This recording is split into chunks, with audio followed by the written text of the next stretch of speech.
भारत की सबसे भूतिया जगह। ये सुनते ही जहन में कौन सा नाम आता है? ज्यादातर लोगों के लिए वो नाम है भानगढ़।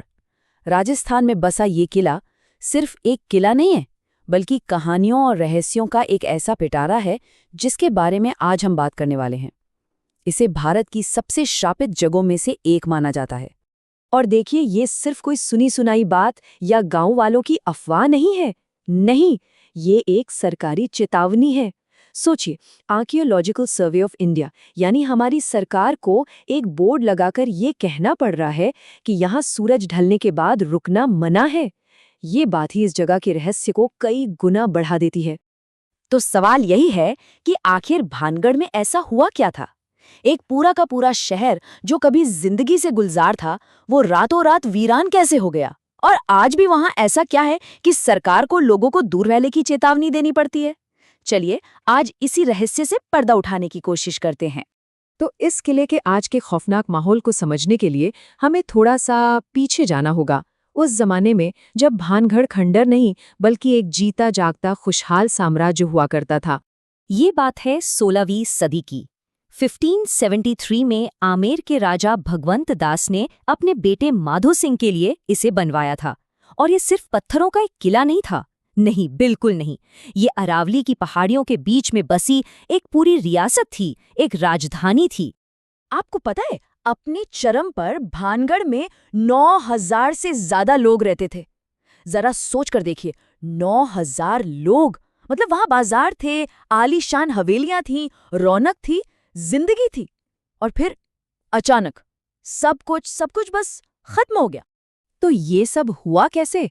आखिर क्या वजह थी इस तबाही की? अब देखिए, इस सवाल के जवाब में ना इतिहास थोड़ा खामोश है, पर लोक कथाएं बहुत कुछ कहती हैं। और दो कहानियां हैं जो सबसे ज्यादा मशहूर हैं। पहली एक तपस्वी के श्राप की, और दूसरी एक तांत्रिक के काले जादू की। तो चलिए, पहले उस पहली कहानी को जानते हैं। ये कहानी है एक तपस्वी के गुस्से की। कहते हैं कि जहां किला बनना था, वहां पास में ही गुरु बालूनाथ नाम के एक साधु तपस्या करते थे। उन्होंने किला बनाने की इजाजत तो दे दी, पर एक शर्त पर। और शर्त ये थी कि किले की परछाई कभी भी उनकी तपस्या वाली जगह पर नहीं पड़नी चाहिए। राजा भगवंत दास और उनके बाद के राजाओं ने तो इस बात का पूरा ध्यान रखा। लेकिन फिर एक राजा आए जिन्होंने इस चेतावनी को, कह सकते हैं कि, नजरअंदाज कर दिया। उन्होंने किले की और ऊंचाई बढ़वा दी, और बस जैसे ही उस ऊंचे किले की परछाई गुरु बालूनाथ की जगह पर पड़ी, उनका क्रोध भड़क उठा और उन्होंने श्राप दे दिया कि ये पूरा नगर बर्बाद हो जाएगा। और कई लोग मानते हैं कि ये श्राप सच भी हुआ। कैसे? इसे जोड़ा जाता है 1783 में आए एक भयानक अकाल से, जिसे चालीसा अकाल कहते हैं। ये कोई मनगढ़ंत बात नहीं है, ये एक असली ऐतिहासिक घटना थी जिसने पूरे उत्तर भारत में भारी तबाही मचाई थी। और माना जाता है कि इसी अकाल ने भानगढ़ को भी अपनी चपेट में ले लिया और उसे हमेशा के लिए वीरान कर दिया। तो ये तो थी पहली कहानी। अब चलते हैं दूसरी कहानी की तरफ, जो शायद इससे भी ज्यादा मशहूर है और ज्यादा नाटकीय भी। इसमें खूबसूरती है, जुनून है और काला जादू भी। इस कहानी के केंद्र में है भानगढ़ की राजकुमारी रत्नावती। कहते हैं कि वो बेहद खूबसूरत थी, इतनी कि उनकी सुंदरता के किस्से दूर दूर तक फैले थे। पर उनकी यही खूबसूरती एक तांत्रिक के लिए जुनून बन गई। उसका नाम था सिंघिया, और वो किसी भी हाल में राजकुमारी को हासिल करना चाहता था। तो उसने क्या किया? उसने काले जादू का सहारा लिया।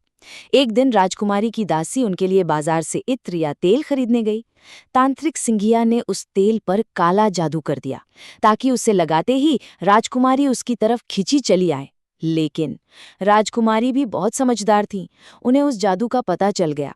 उन्होंने वो तेल की शीशी उठाई और पास में ही एक बड़ी सी चट्टान पर दे मारी। अब जादू तो अपना काम करता, तो जैसे ही तेल चट्टान पर लगा, वो चट्टान ही तांत्रिक की तरफ लुढ़कने लगी, और उसी चट्टान के नीचे कुचलकर सिंघिया की मौत हो गई। लेकिन मरते मरते भी वो तांत्रिक अपना आखिरी और सबसे खतरनाक काम कर गया। उसने भानगढ़ को श्राप दे दिया।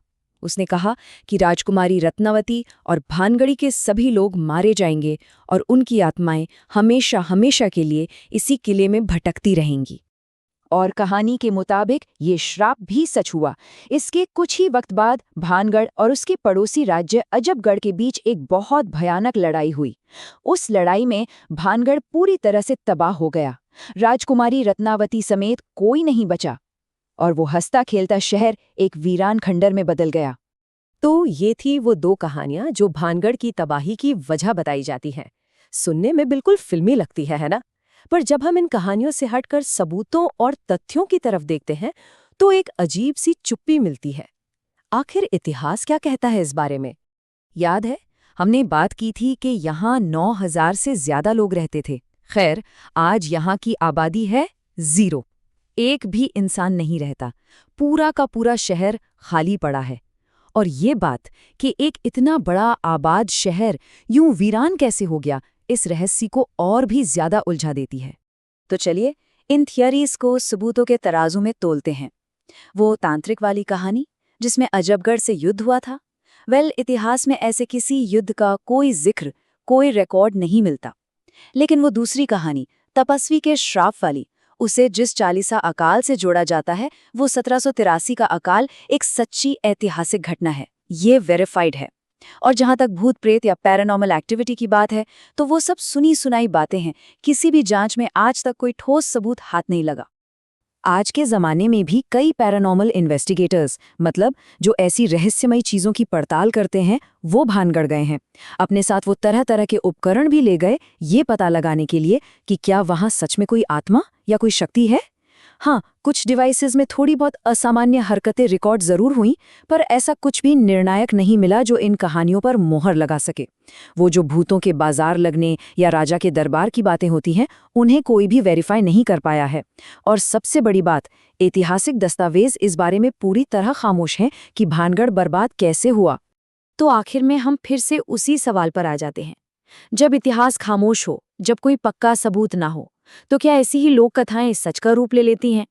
क्या ये कहानियां उस खाली जगह को भरती हैं जो इतिहास छोड़ गया है? 300 साल पहले भानगढ़ में जो भी हुआ हो, उसका सच शायद आज भी उन्हीं खंडरों की दीवारों में कहीं दफन है, जो किसी के जवाब का इंतजार कर रहा है।